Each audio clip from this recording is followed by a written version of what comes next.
Bom, nós vamos então para a nossa revista espírita, o mês de maio de 1862, Conversas Familiares de Além Túmulo, né? Aquela sessão tão interessante que traz para nós assuntos, né, dos mais variados, né, mas especialmente no contato direto com os espíritos, cada um trazendo ali as suas experiências, né? Então nós começamos com o capitão Nivrak, morto em 11 de fevereiro de 1862, foi evocado a pedido do capitão Blue, seu amigo e membro da sociedade. O médium aqui, Sr. Lamarrie, o texto diz assim para nós. O Sr. Nivrak tinha uma inteligência notável e era nutrido por sérios estudos. Em vão o Sr. Blue lhe havia falado do espiritismo e ofertado todas as obras que tratavam da matéria. Encarava todas as coisas como utopias e os que lhes davam fé como sonhadores. A 1º de fevereiro ele passava com um de seus camaradas, zombando desse assunto, como era de seu costume, quando, passando diante da livraria, viram a brochura O Espiritismo na sua expressão mais simples. Uma boa inspiração, diz o Sr. Blue que a comprou, e que provavelmente não teria feito se eu tivesse presente. Desde esse dia, o capitão Nivrak leu o Livro dos Espíritos, o Livro dos Médiuns e alguns números da Revista Espírita. Seu espírito e seu coração ficaram impressionados. Longe de ridicularizar, vinha fazer-me perguntas, tornando-se zeloso propagandista do espiritismo entre os oficiais, a tal ponto que durante 8 dias a doutrina nova foi assunto. Só um instante. Foi assunto de todas as conversas. Desejava muito assistir a uma sessão, quando a morte o veio surpreender, sem nenhuma causa aparente de doença. Terça-feira, 11 de fevereiro, estando no banho, expirava às 4 horas nos braços do médico. Não estará aí o dedo de Deus, permitindo que meu amigo abrisse os olhos à luz antes de morrer? Pergunta o capitão Blue. E aí então foi feita a evocação. Na sociedade, né? Evocação. Ele responde: compreendo por que desejais falar-me. Sinto-me feliz com essa evocação e é com alegria que venho a vós, pois é um amigo que me pede e nada me podia ser mais agradável. Kardec coloca uma observação. O espírito antecipa-se à pergunta que ia ser feita, que era a seguinte: embora não tenhamos o privilégio de vos haver conhecido, pedimos que viesseis em nome do vosso amigo capitão Blue, nosso colega, e ficaremos muito contentes por conversar convosco, se assim o quiserdes. Né? Então aqui a gente vai perceber que a resposta veio antes da pergunta. Sois feliz? O espírito não deixa concluir a pergunta, que assim termina, por ter conhecido o espiritismo antes de morrer? Então quer dizer, antes de terminar a pergunta, o espírito já começa a escrever. Sou feliz porque acreditei antes de morrer. Lembro-me das discussões que tive contigo, meu amigo, porque repelia todas as doutrinas novas. Para dizer a verdade, eu estava abalado. Dizia a minha esposa, a minha família, que era loucura dar ouvidos a semelhantes frivolidades e que te julgava maluco. Eu o pensava, mas felizmente pude crer e esperar. Minha posição é mais feliz, porque Deus me promete um avanço muito desejado. Como pôde uma pequena brochura de algumas páginas exercer mais influência sobre vós que as palavras de um amigo em que devíeis confiar? Eu estava abalado, porque a ideia de uma vida melhor está no fundo de todas as encarnações. Né? Aqui tem um destaque para essas encarnações, porque ele coloca assim, né? Provável, Kardec, por certo, está referindo a palavra religiões, né? Então aqui eles, em vez de falar encarnações, seria religião. Então, eu estava abalado, porque a ideia de uma vida melhor está no fundo de todas as religiões. Acreditava instintivamente, mas as ideias do soldado haviam modificado meus pensamentos. Eis tudo. Quando li a brochura, fiquei emocionado. Achei aquilo o enunciado de uma doutrina tão clara, tão precisa, que Deus me apareceu na sua bondade. O futuro pareceu-me menos sombrio. Acreditei porque devia crer, e a brochura satisfazia ao meu coração. De que morreste? De que morrestes? Morri de uma comoção cerebral. Deram várias razões. Era uma efusão do cérebro. O tempo estava marcado e eu deveria partir. Então aqui ele traz duas visões. Primeiro, a tentativa de um diagnóstico para entender a causa da desencarnação. E depois, no final, ele simplesmente arremata. O tempo estava marcado e eu devia partir. Poderias descrever as sensações que experimentastes no momento da morte e depois do vosso despertar? A passagem da vida à morte é uma sensação dolorosa, mas rápida. Pressentimos tudo quanto pode acontecer. A vida se apresenta por inteiro, espontaneamente, como uma miragem, e temos vontade de retomar todo o passado, a fim de purificar os maus dias. E esse pensamento nos acompanha na transição espontânea da vida à morte, que não passa de uma outra vida. Ficamos como que aturdidos pela luz nova e me vi numa confusão de ideias bastante singular. Eu não era um espírito perfeito, entretanto pude dar-me conta e dou graças a Deus por me haver esclarecido antes de morrer. Observação de Kardec. Esse quadro da passagem da vida à morte tem uma analogia impressionante com o dado pelo Sr. Sanson. Frisamos que não se trata do mesmo médium.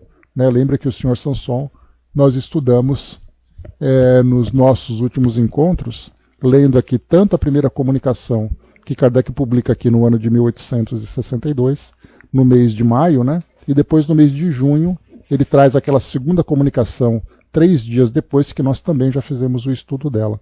Então o Sr. Sanson, que desencarna tendo ali um retorno ao mundo espiritual de um modo muito sereno, de um modo muito esclarecido, tanto que as psicografias vieram durante o seu velório, então, de uma forma bastante serena, e esse senhor, então, Capitão Livrac, embora ele não fosse um espírita durante grande parte da sua vida, ele era uma pessoa de bem. Então esse conhecimento que ele teve, a gente lembra aqui que ele zombava, que ele brincava e coisa e tal, mas era muito mais ali por uma questão de ceticismo.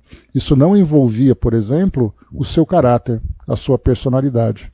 E quando ele coloca para nós aqui em cima, voltando um pouquinho, a passagem da vida após a morte, a passagem da vida à morte é uma sensação dolorosa, mas rápida. Mas ele vai descrevendo para nós aqui, e tudo que ele vai trazendo não tem para nós nenhum tipo de dor, diferentemente dos espíritos que nós costumamos acompanhar, os espíritos endurecidos, que trazem uma revelação para nós bastante, uma descrição para nós bastante, muitas vezes até aterrorizante, dependendo das condições do espírito.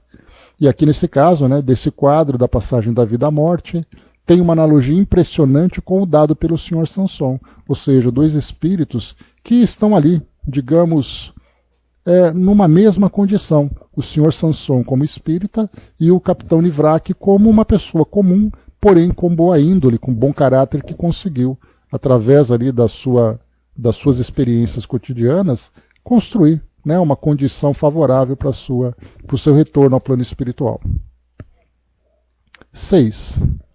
Vossa situação atual seria diferente caso não tivesseis conhecido e aceitado as ideias espíritas?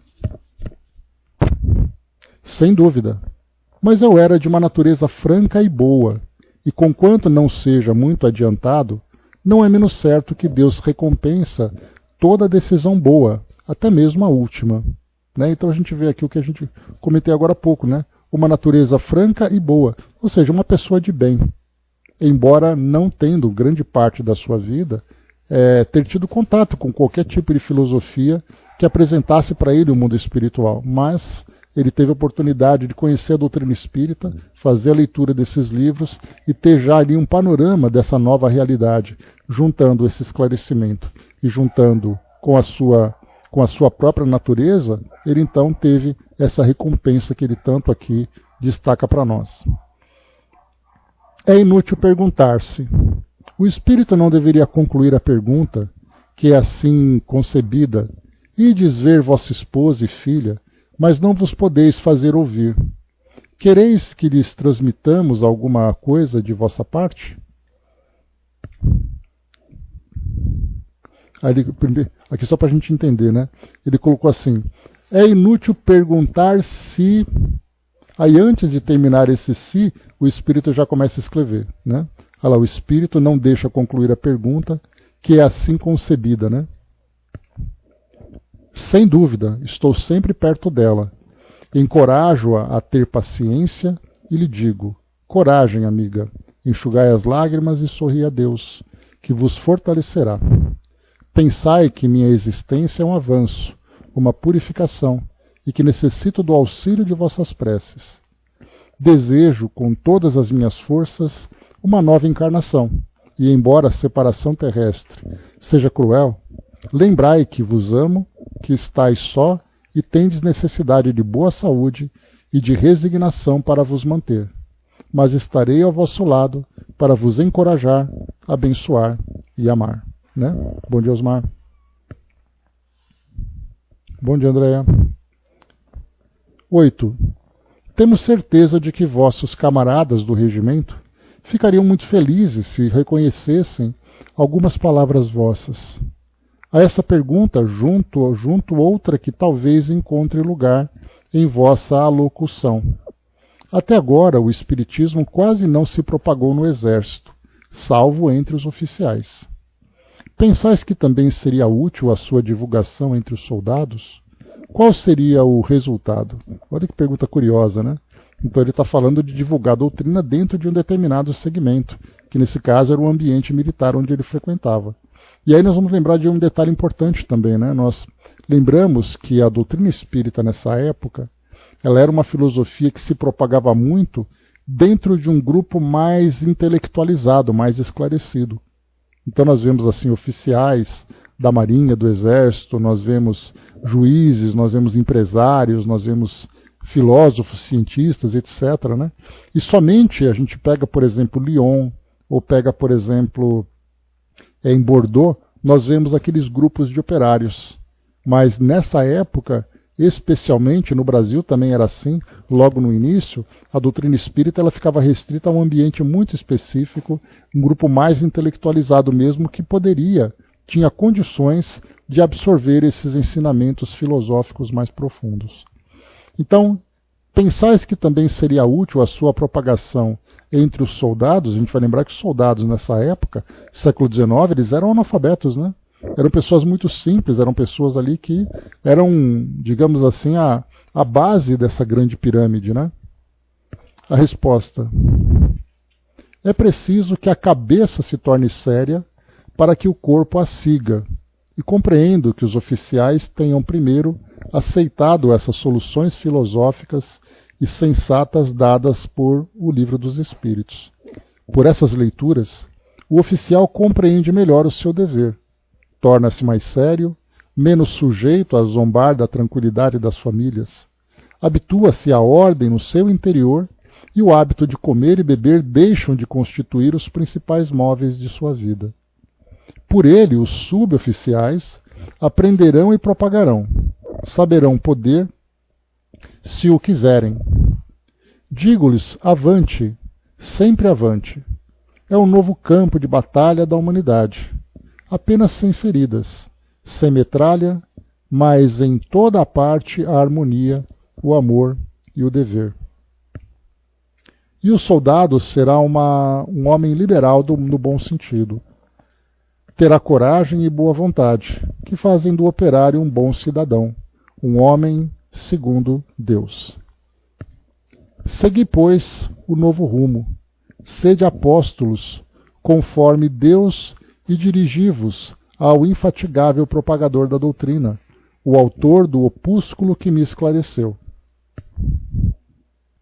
Observação que ele faz aqui, Kardec, né? A respeito da influência do espiritismo sobre o soldado, numa ocasião foi ditada a seguinte comunicação. Então Kardec faz só aqui um complemento da ideia, né? Com uma mensagem que já tinha sido recebida. O soldado que se torna espírita é mais fácil de governar, mais submisso, mais disciplinado, porque a submissão lhe será um dever sancionado pela razão, ao passo que, na maioria das vezes, é apenas o resultado do constrangimento. Eles não mais se embrutecerão nos excessos que muito frequentemente engendram as sedições e os levam a desconhecer a autoridade. Dá-se o mesmo com todos os subordinados, seja qual for a classe a que pertencerem, operários, empregados e outros. Eles se desobrigarão mais conscienciosamente de suas tarefas quando se derem conta da causa que os colocou em tal posição na terra e da recompensa que espera os humildes na outra vida. Infelizmente, muito poucos creem na outra vida, o que os leva a dar tudo à vida presente. Se a incredulidade é uma chaga social, o é principalmente nas classes inferiores da sociedade, onde não há o contrapeso da educação e o receio da opinião. Quando os que forem chamados para exercer uma autoridade, seja a que título for, compreenderem o que ganhariam por terem subordinados imbuídos das ideias espíritas, envidarão todos os esforços para auxiliar nesse caminho. Mas paciência, isso virá. Aqui então assinado por Lespinasse. Então aqui a gente vai fazer uma referência, para finalizar essa entrevista que foi feita, àquela parte da responsabilidade, né, que nós temos no Evangelho segundo o Espiritismo, aquele que é o superior, aquele que é o subordinado, dentro de uma empresa, por exemplo, a responsabilidade de cada um que ocupa essa posição. A posição de responsabilidade, a posição de subordinação porque num trabalho nós temos uma hierarquia e aquele que se encontra numa posição respeita a autoridade daquele que se encontra acima e aquele que se encontra acima respeita também a posição daquele que é subordinado. Né? Então naquele capítulo, se eu não me engano, que fala sobre o homem de bem. Né? Então ele traz essa orientação. Então na verdade é que todos nós, independente da posição em que nós estejamos, nós vamos então perceber que o papel que nós ocupamos no mundo vai muito além de uma posição social, mas vai principalmente visando o aprendizado do espírito naquela tarefa que ele desempenha, desde o mais simples até aquele que ocupa uma posição dentro de uma hierarquia, uma posição mais alta.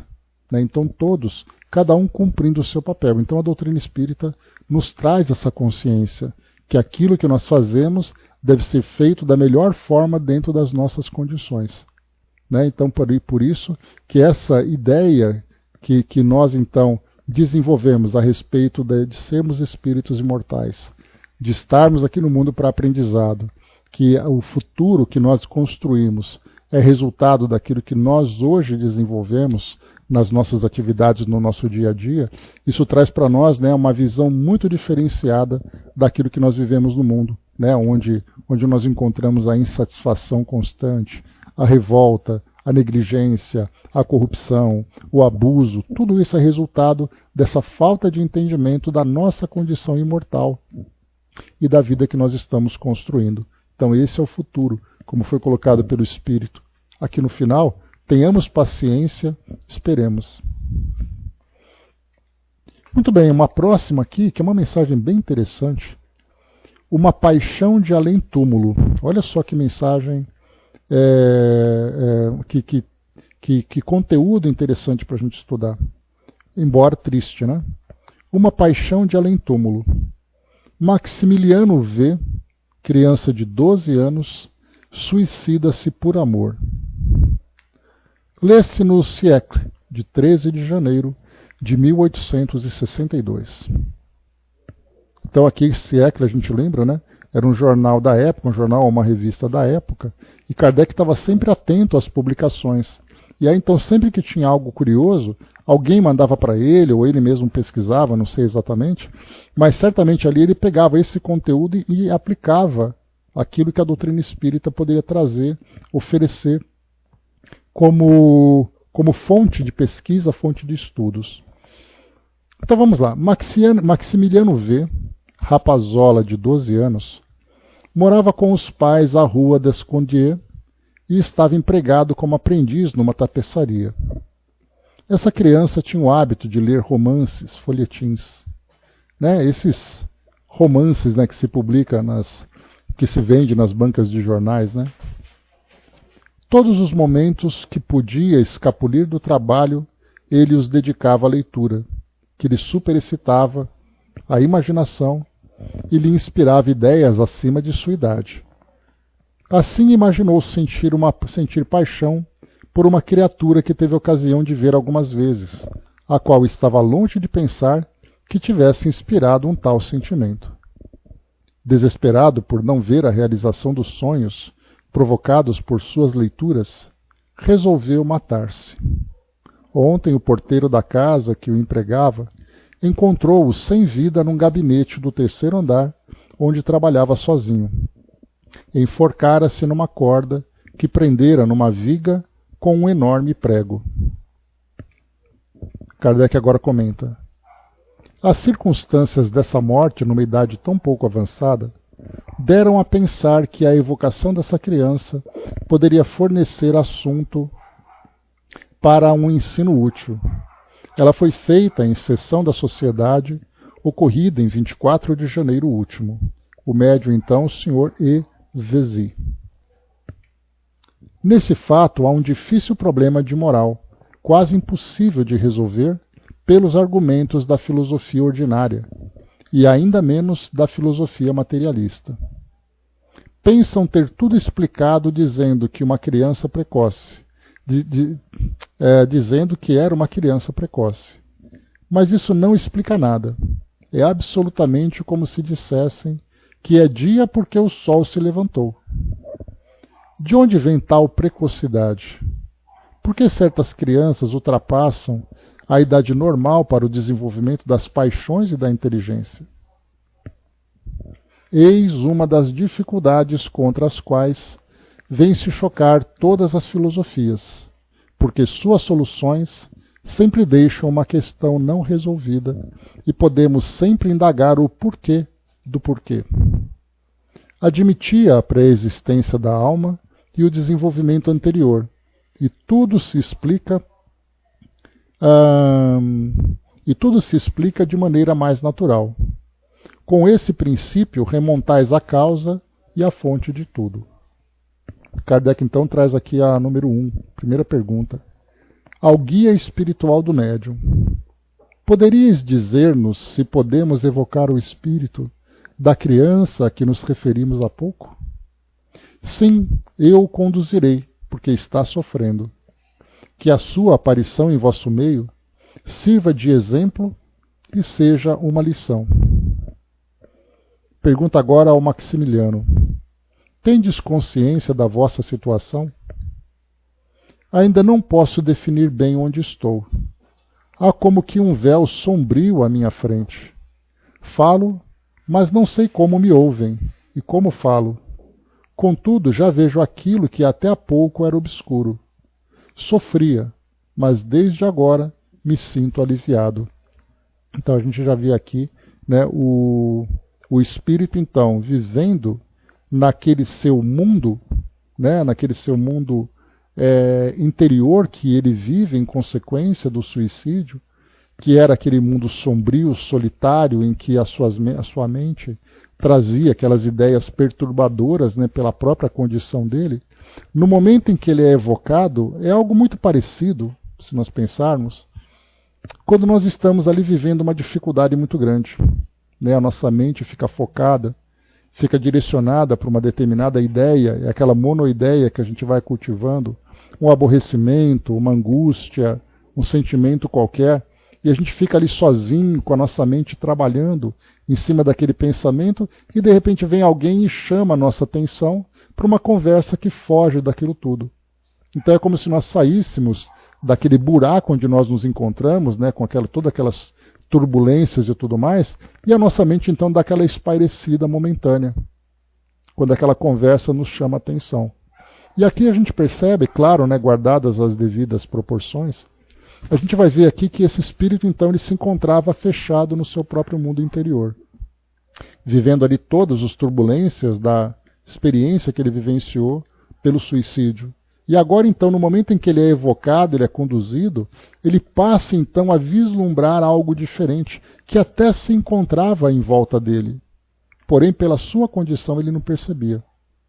E é aí que, muitas vezes, as evocações que acontecem nas casas espíritas servem exatamente para fazer com que o espírito saia daquela sua condição de monoideia e, na interação com o médium e no diálogo com aqueles que são os orientadores do trabalho, o espírito então passa a se ver numa condição diferente.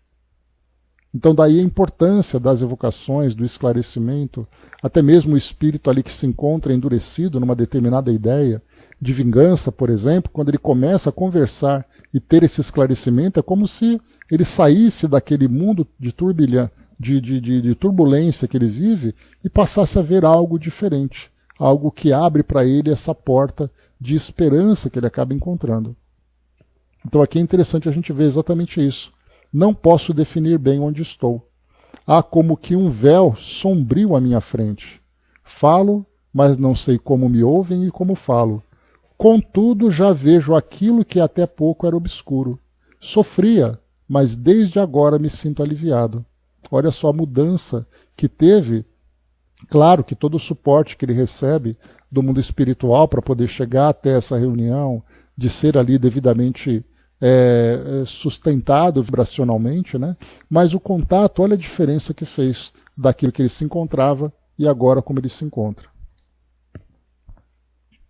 Lembrai-vos bem das circunstâncias da vossa morte?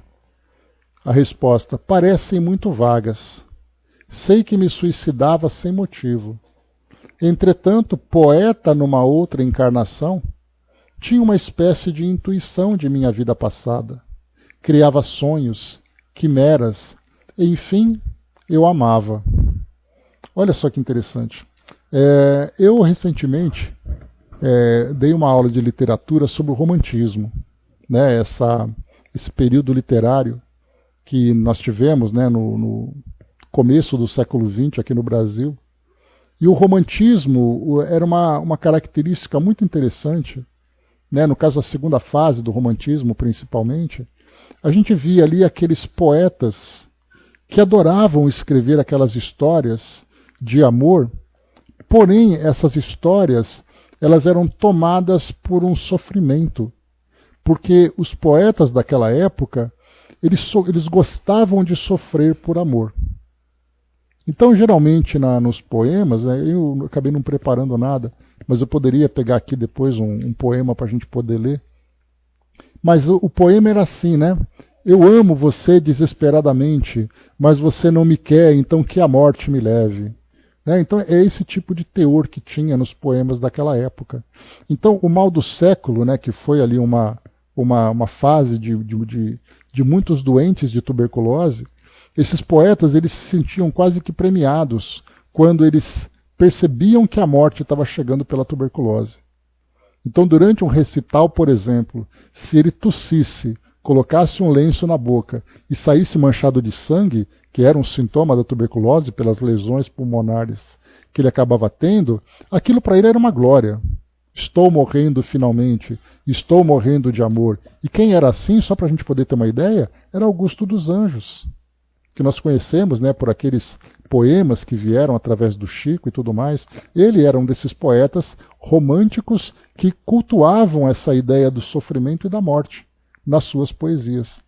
Então imaginemos a seguinte situação: um espírito que era um poeta, que amava intensamente, mas era muito mais aquele amor que fazia sofrer, o popular sofrência, né, que a gente vê hoje, né, nas músicas sertanejas, né? Então Marília Mendonça, né, para quem gosta de música sertaneja, foi uma das principais referências, né, contemporâneas, que falava muito daquele amor, daquele sofrimento, porque ele foi embora, ele me deixou. O Reginaldo Rossi também, né?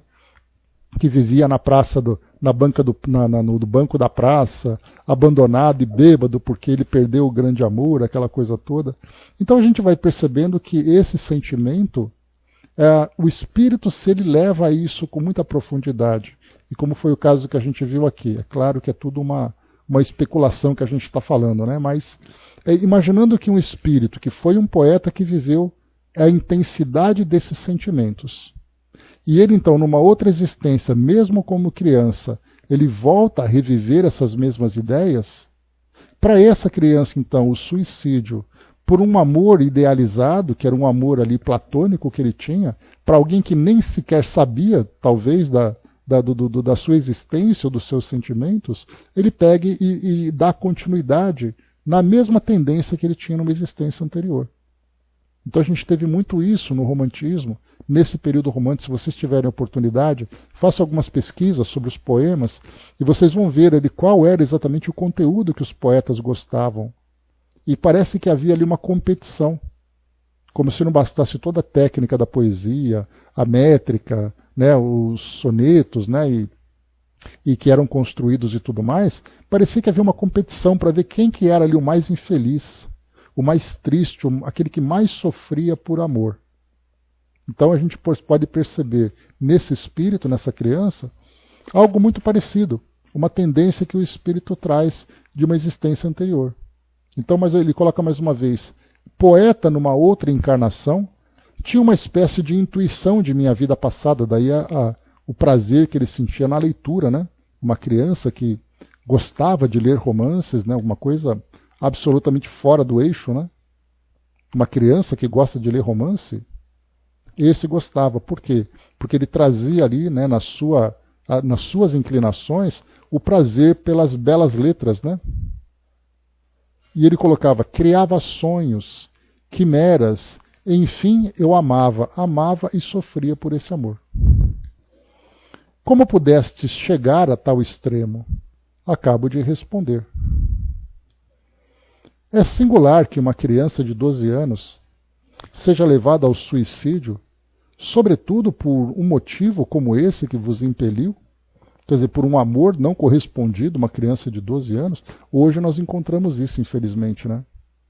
Eu me recordo, já até comentei com vocês, que a minha sobrinha, na época da escola, hoje ela já tem 30 anos, mas na época dos seus 13 anos, 14 anos, ela pegava, né, o transporte escolar, e tinha uma garota que era ali colega de transporte, colega de condução, que ela era uma jovem que tinha ali acho que 14 anos ou 15 anos, e um garoto havia se suicidado por causa dela. Porque era um garoto que tinha ali talvez a mesma idade que ela, mas pelo fato de não ter o amor correspondido, o garoto optou pelo suicídio. Né? Então a gente vê, além das próprias induções que o meio tecnológico hoje, que as redes sociais, aquelas brincadeiras perigosas acabam instigando as crianças a esse tipo de prática, nós vemos também que essa erotização das crianças de uma forma precoce, porque elas não têm estrutura psicológica para isso, nem os adultos têm, né? Quiçá as crianças, né? Então elas que têm essas tendências desse erotismo, começam também, através dos filmes, das séries que elas assistem, começam então a idealizar, começam a criar essas quimeras, criar esses romances imaginários que são ali induzidos e intensificados por esses textos, por essas produções, e a criança então se vê perdida nesse grande amor e sem ter ali possibilidade de realizar, ela opta então simplesmente pelo autoextermínio. Então a gente vê muito isso hoje, crianças matando e morrendo muitas vezes por causa de uma desilusão amorosa. Isso aos 12, 13, 14 anos de idade. Né? Então isso é algo muito recente, infelizmente, na nossa realidade. E naquela época não era diferente. Avançando, vamos lá. Angelino colocou, não aprecio poemas nem músicas no estilo que você falou. Gosto de poemas que nos soerguem, né, deixam um bom astral. Sim, mas é aquela coisa de preferência, né, Angelina? Tem pessoas que gostam, né? Essas músicas, né? Lembra que quando nós estudamos sobre música, música espírita, né, ou música no mundo espiritual, Kardec falava sobre isso principalmente lá no livro Obras Póstumas. O que é a música celestial? Né? Então são aquelas músicas que nos sensibilizam, que nos elevam, que engrandecem a alma, né? Então é uma música muito diferente daquela que nós cultivamos aqui. Cultivamos e cultuamos. Então as próprias melodias são aquelas melodias que causam aquele sofrimento, né? Que é aquela coisa, né? Não tem coisa mais gostosa do que alguém se fechar no sofá e chorar por amor, né? E aquela melodia, aquelas letras de um sofrimento que não acaba nunca, daquele amor não correspondido e coisa e tal, coisa e tal. Isso é uma coisa natural em todas as partes do mundo.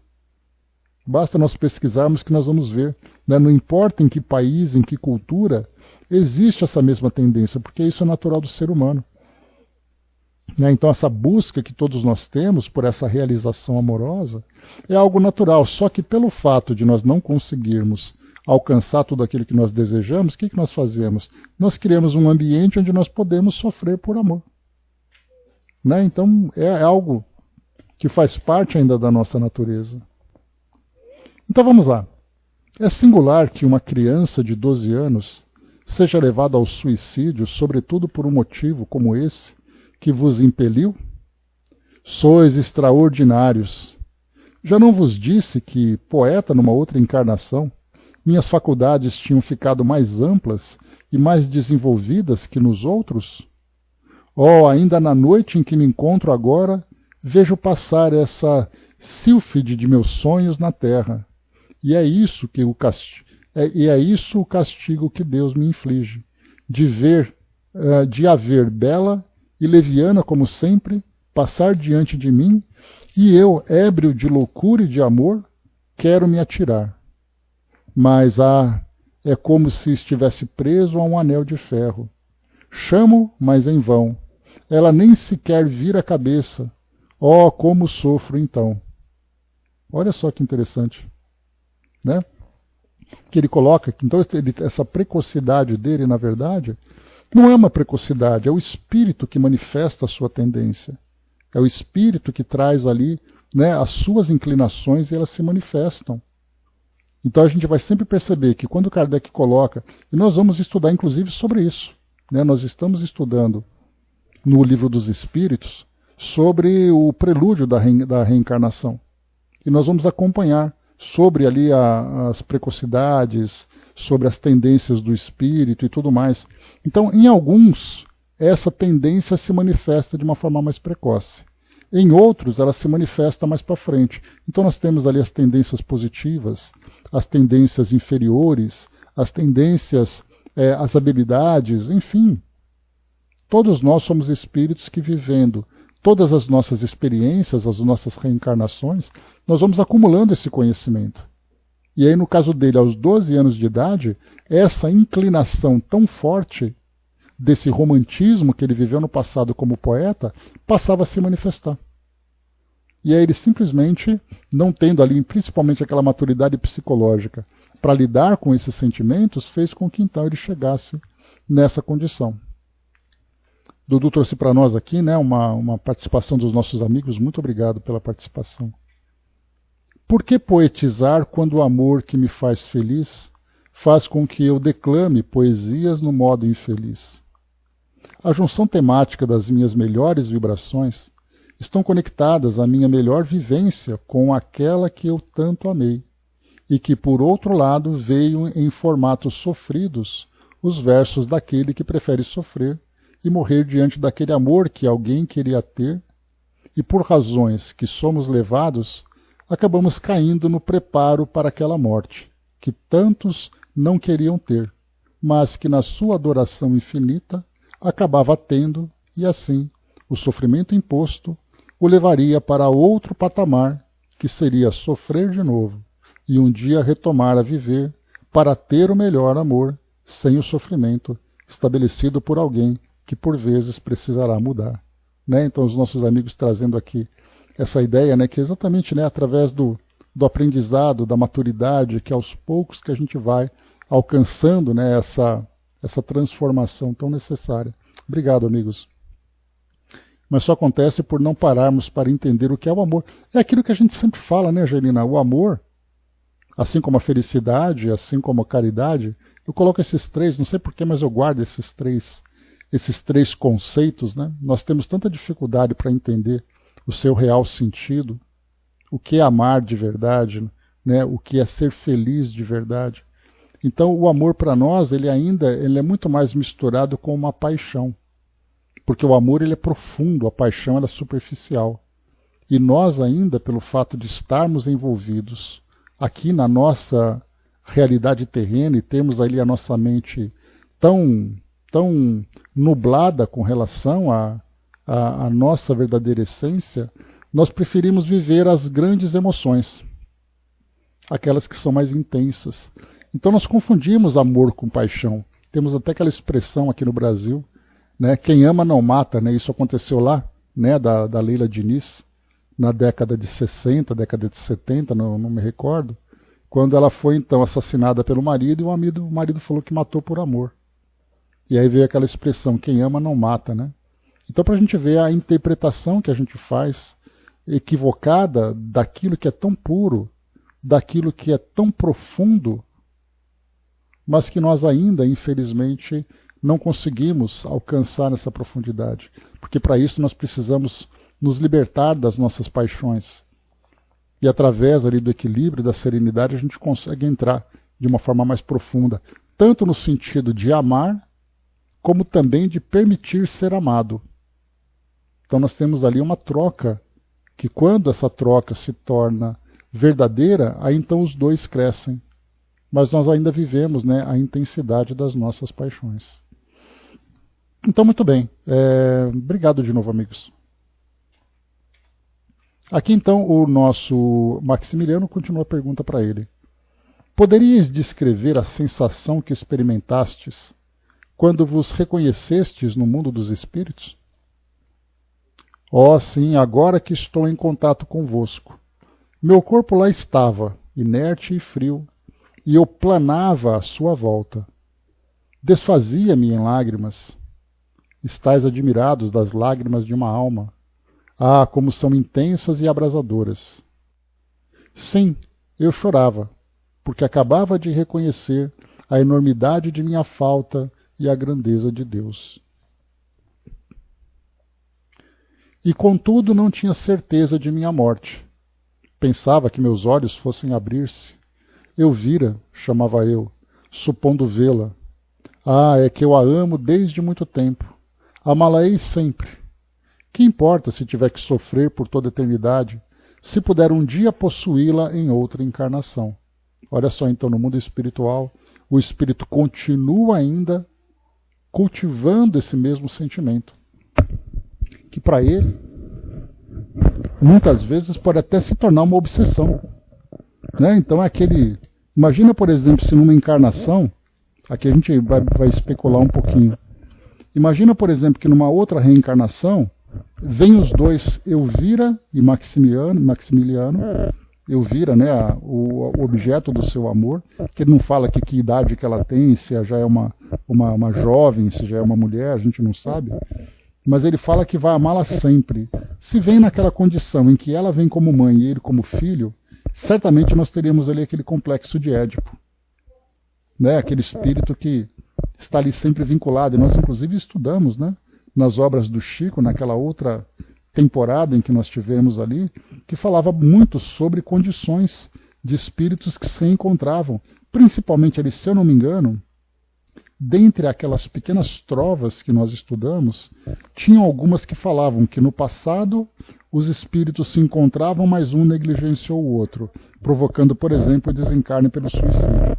Depois, numa outra encarnação, vinha como pai e filha, como mãe e filho, em que o filho, nesse caso, era o espírito suicida, né, que tinha ali todas as limitações. Né? Então os espíritos condensavam naquela época ali, né, uma história inteira em 3 pequenos versos, que contava exatamente isso. No passado, um machucava o coração do outro.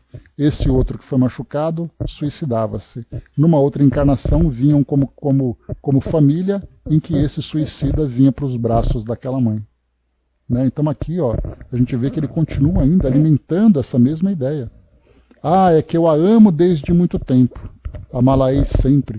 Que importa se tiver que sofrer por toda a eternidade, se puder um dia possuí-la em outra encarnação. Olha só. Pois é, Angelina, mas até a gente aprender isso, né? O nosso amor é posse, ele não é renúncia. Que sensação experimentais por estar aqui. Faz-me bem e mal ao mesmo tempo. Bem porque sei que compartilhais o meu sofrimento. Mal porque, apesar de toda a vontade que tenho de vos agradar, aceitando as vossas preces, não posso, porque então deveria seguir um outro caminho, diferente daquele de meus sonhos. Olha só. Mais uma vez aqui para a gente poder analisar. Ele diz que bem porque sei que compartilhais do meu sofrimento. Mal porque, apesar de toda a vontade que tenho de vos agradar, aceitando vossas preces, mas não posso, porque então deixaria de seguir o outro caminho. Quer dizer, mesmo sofrendo, o amor dele é o seu maior objetivo, mesmo que esse amor seja um sofrimento. E quando ele coloca lá em cima que ele quer esse amor, quer viver esse amor, mesmo que ele tenha que sofrer por toda a eternidade, ele continua ainda dizendo isso. Mesmo que o bem-estar dele seja apontando para outro caminho, ele prefere aquele caminho da dor porque ele não consegue abrir mão desse sentimento. Vai saber, a gente não conhece a história desse espírito, né? 8. O que podemos fazer que vos seja útil? Orar, visto que a prece é o orvalho divino que nos refresca o coração, a nós, pobres almas, em pena e em sofrimento. Orar. No entanto, parece que se me arrancasseis do coração o próprio amor e o substituísseis pelo amor divino. Então, não sei, creio. Vede, nesse instante eu choro. Pois bem, orai por mim. Então ele coloca que essa prece é como se tirasse aquele amor de dentro dele, para viver o amor divino. E olha a dúvida dele. Qual amor ele escolhe? 9. Ao médium. Qual o grau de punição para esse espírito por se haver suicidado? Levando-se em conta a sua idade, sua ação é tão condenável quanto a dos outros suicidas? A punição será terrível, porque foi mais culpado que os outros. Já possuía grandes faculdades, a força de amar a Deus de maneira poderosa e de fazer o bem. Os suicidas sofrem longos castigos, e Deus pune ainda mais os que se matam com grandes ideias na mente e no coração. Então, vejamos, né, uma criança, mas era um espírito que tinha já uma maturidade. E a quem muito foi dado, muito será cobrado, dentro daquela visão que nós temos, esse espírito então vai assumir a responsabilidade da escolha que fez. Poxa, mas é uma criança. A gente vai olhar, vai pensar, né? Mas na verdade é que ele era um espírito que já tinha esclarecimento. Dissestes que a punição de Maximiliano, será terrível. Poderíeis dizer em que consistirá? Parece que ela já começou. Ser-lhe-á reservado mais do que já experimenta? Sem dúvida, pois sofre um fogo que o consome e o devora e que só cessará pelos esforços da prece e do arrependimento. Aquilo que a gente conversou agora há pouco, né? Ele continua ainda preso dentro daquela monoideia de querer sofrer por amor para poder realizar aquele seu grande objetivo. E enquanto ele não se modificar, é porque ele vai ter que, nesse caso, né, Angelina, renunciar esse amor, essa paixão que ele sente por amor a Deus. Porque como a gente viu, isso que ele está sentindo é realmente um amor ou ele é uma paixão avassaladora? A gente vê aqui muito mais como uma paixão, né? Observação. Kardec coloca, sofre um fogo que o consome e o devora. Não está aí a imagem do fogo do inferno que nos é apresentado como um fogo material? 11. há possibilidade de ser atenuada a sua punição? Sim, orando-se por ele, principalmente se Maximiliano se unir às vossas preces. O objeto de sua paixão compartilha de seus sentimentos? Estarão esses dois seres destinados a unir-se um dia? Quais as condições de sua união e quais os obstáculos que agora o impedem? Os poetas amam as mulheres da terra?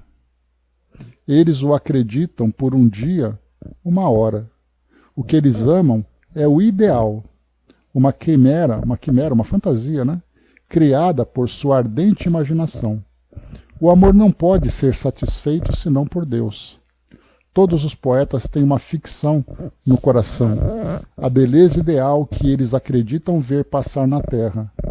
E quando encontram uma bela menina, que jamais deverão possuir, então dizem que a realidade tomou o lugar do sonho. Mas se tocarem a realidade, cairão das regiões etéreas na matéria, e não mais reconhecendo o ser que sonhavam, criam outras quimeras. Então olha só, vivendo constantemente no mundo da fantasia. Então ele prefere amar à distância do que realizar esse amor de fato. Porque no momento em que ele se aproxima e torna real esse amor, ele se desinteressa porque ele quer algo mais do que o mundo pode oferecer. Então, como ele colocou esse poeta, ele não ama a mulher, ele ama a ideia de amá-la. Olha que coisa maluca, né? Mas é exatamente assim que a maioria de nós acaba vivendo.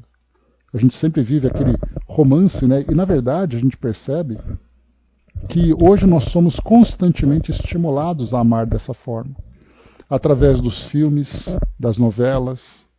Quando nós vemos, né, não existe nada mais belo do que nós olharmos aquele romance que passa na televisão, no cinema, e vermos ali aquele amor perfeito. Aí a gente olha para a nossa vida e percebe, poxa vida, eu não tenho esse amor perfeito. Ah, como eu gostaria de amar assim. E a gente vê algo muito interessante, né? No próprio mundo dos artistas, a gente vê que durante uma gravação de um filme, de um trabalho que está sendo feito, de uma novela, eles acabam se apaixonando. Mas aí então, quando eles se apaixonam e se envolvem, não são as personagens que estão se envolvendo, são as pessoas. E aí então, as pessoas são muito diferentes das personagens. As personagens são produzidas, as falas são devidamente escritas, os cenários são elaborados. De repente você vai, junta os dois num lugar só e começam a conviver, um com a personalidade do outro, não das personagens, mas cada um com aquilo que é. E aí começa a perceber que não dá certo. Não dá certo porque, poxa vida, eu esperava que você fosse diferente. Na verdade, ele esperava que aquela fantasia se realizasse. Então nós somos constantemente estimulados a isso. E é por isso que nós vemos hoje, como eu comentei com vocês há pouco, sobre a precocidade dos jovens se apaixonando intensamente. Porque aqueles que produzem esse material sabem que esse conteúdo é muito procurado. Porque os jovens querem nas músicas, nos livros, nos filmes, nas novelas, vivenciar esse grande amor. Né? A Angelina colocou, né? A renúncia atinge a luz. A luz realiza o aprimoramento próprio. O aprimoramento próprio santifica o homem. O homem santificado conserta o mundo para Deus. Caminhando prudentemente pela simples boa vontade, a criatura alcançará o divino reino da luz. Então, Emmanuel, né? Lá no Pai Nosso. Obrigado, Angelina. Né? Então tá aí, ó. Então a gente vê o caminho longo que nós precisamos percorrer para poder alcançar essa condição. Deixa eu só acelerar aqui que já estamos finalizando já, temos só mais 3 questões. Então, para Maximiliano agora, né? Desejamos ainda fazer algumas perguntas que talvez contribuam para que vos sintai mais aliviado. Em que época vivestes como poeta? Tivestes um nome conhecido? No reinado de Luís XV. Eu era pobre e desconhecido. Amava uma mulher, um anjo que vi passar num parque, num dia de primavera. Depois só a revi em sonhos, e meus sonhos prometiam que eu a possuiria um dia. Olha só que curioso, né? O nome Elvira nos parece muito romântico, o que nos leva a pensar que se trate de um ser imaginário. Sim, era uma mulher. Sei seu nome porque um cavaleiro que passava perto dela a chamou Elvira. Ah, era bem a mulher que a minha imaginação havia sonhado. Eu a vejo ainda, sempre bela e encantadora. Ele é capaz de me fazer esquecer a Deus para vê-la e segui-la ainda. Olha só como ele se encontra preso, né? Dentro ainda dessa paixão terrena, dessa paixão humana. Sofreis e podeis sofrer ainda mais tempo. De vós depende abreviar os vossos tormentos. Que me faz o sofrimento? Não podeis avaliar o que é um desejo insatisfeito. Meus desejos serão carnais? E, no entanto, eles me queimam, e as pulsações do coração, ao pensar nela, são mais fortes do que seriam se pensasse em Deus. Nós vos lamentamos profundamente. Para trabalhar pelo vosso progresso é necessário que vos tornei útil e penseis mais em Deus do que o tendes feito. É preciso que soliciteis uma reencarnação com o único objetivo de reparar os erros e a inutilidade de vossas últimas existências. E olha só, inutilidade de vossas últimas existências, porque ele vivia nesse mundo romântico de fantasias, e ele, por si só, não crescia a partir das experiências que ele tinha. Não se diz que deveis esquecer Elvira, mas pensar um pouco menos nela e um pouco mais em Deus, que pode abreviar os vossos tormentos se fizerdes o que for necessário. Secundaremos vossos esforços pelas nossas preces. Obrigai e tratai de arrancar Elvira de meu coração. Talvez um dia eu vos agradeça por isso. Né? Então olha que curiosa essa mensagem, né? Que trouxe para nós aqui uma visão, né, de como é difícil se libertar de uma grande paixão. Como é difícil se libertar de uma obsessão praticamente que o espírito sente em perseguir, na verdade, uma fantasia que ele deseja realizar, mas ao mesmo tempo ele sente prazer naquele tipo de sofrimento, por mais doloroso que seja. Então é isso, meus amigos, fechando por aqui o nosso trabalho de hoje. Concluímos aqui então esse nosso roteiro. No nosso próximo encontro, uma carta que Kardec recebe, Causas da Incredulidade. Né? Então aqui, o porquê não acreditar. Né? Então é uma carta e depois aqui no final, resposta a uma senhora, resposta de uma senhora a um eclesiástico sobre o Espiritismo. Então aqui as brigas que aconteciam naquela época, quando a igreja, né, se manifestava diretamente contra o Espiritismo. Então nós já vimos aqui algumas publicações que Kardec trouxe, de cartas de religiosos que desafiavam, que queriam debater e tudo mais. Né? Hoje a gente já não vê mais isso. Quer dizer, até vê, né, porque tem alguns sites que publicam cartas, né, falando de livros, falando de